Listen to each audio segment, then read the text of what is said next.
meteorologist Rob Perillo. Welcome back. Well, feeling pretty good that we dodged another bullet once again.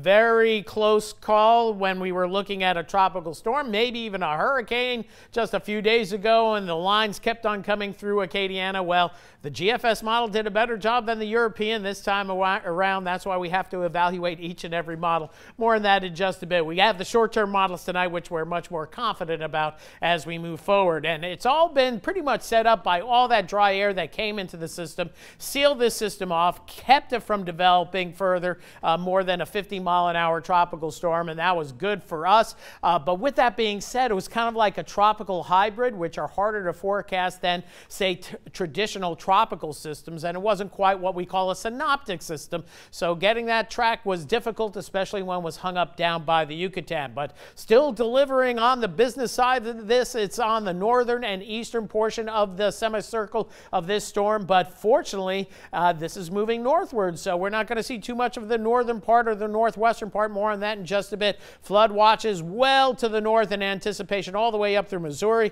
and maybe even farther to the north as this eventually interacts with a cold front that's going to be trouble for portions of the Midwest. And then we always have to watch that water that falls upstream in the Mississippi, as that could be a factor for us down the road when the water comes down the Mississippi in the Chafalaya. You can see some of the heavy rainfall, and this hasn't changed all night long. Very heavy rain bands from Mobile through southern Mississippi and then into southwestern Mississippi and extreme eastern Louisiana. And these storms have been kind of going over the same spots. They're making a little bit northward latitude, but still upwards of 10 inches or more of rain will fall here in the next 24 hours or so before this system moves out. And most of it's going to come in the next 6 hours to 12 hours or so. We do have some showers moving through Acadiana, not much in the way of anything that's too terribly heavy. Typically, you see these showers, the winds will pick up a little bit. It gets breezy. It's going to be breezy tonight, but I'm not expecting anything that's going to produce wind damage. Over toward Baton Rouge on the other side of the basin, some strong action here just west of Baton Rouge, east of Grosse Tate. And this is moving southwestward, but the trend over the last, during the course of the day today, these storms as they work their way closer to Acadiana are running into a little bit more stable air mass, so it's just light rain showers. And as for wind gusts, we did very well with respect to gusts. Some gusts into the 30s today, but we didn't see any gusts locally to 40. That is the good news. All the action has been off to the east.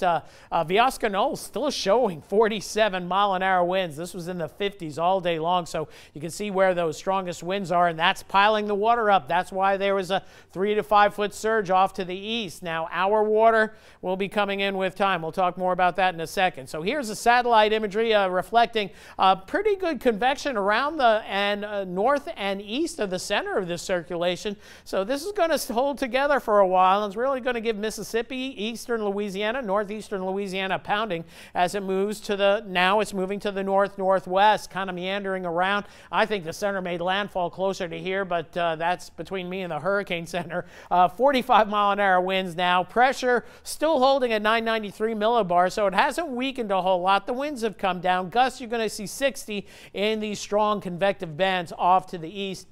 And again, this will be weakening down to a tropical depression tomorrow and then going all the way up through the Midwest and into Canada, delivering some rain all the way up there. So what's the story as we move forward? Well, let's take a look at the high-resolution rapid refresh model, indicating those heavy bands, mainly north and east of the center. Some action moving into Acadiana, but really not a whole lot of big rain. But we get into tomorrow, we're going to have to watch these southwest to northeast rain bands as they move.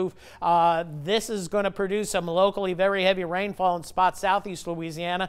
And right now, we have a mixture of clouds and sun, according to this model, at noon. But we do think we're going to see storms popping up. There are some at 3, and then there's going to be some going into tomorrow evening. And these can produce locally heavy downpours and gusty winds. So we'll watch that. We are not really hatched in for any kind of severe weather, but sometimes those storms become severe. And then relatively quiet by this time tomorrow night and quieting down thereafter. Wind-wise, the winds winds turning westerly through tomorrow morning, then they turn southwesterly. These are wind gusts, still gusting up to 30, so that's when the tides are going to increase. Got a couple of messages. When's the water going to come up at Sippermore Point? Well, it's going to be tomorrow by midday. You might see 2 to 3 feet of water there in around the Delcom area, the ports of Iberia, St. Mary, Vermilion as well, so keep that in mind. And those waters will stay in for a while because we're going to have southerly winds through Tuesday, but they will be gradually abating with time. As for rainfall, all the heavy rain off to the north and east. You look at Acadiana, a ½ inch, an inch and a half, maybe 2 at the higher end.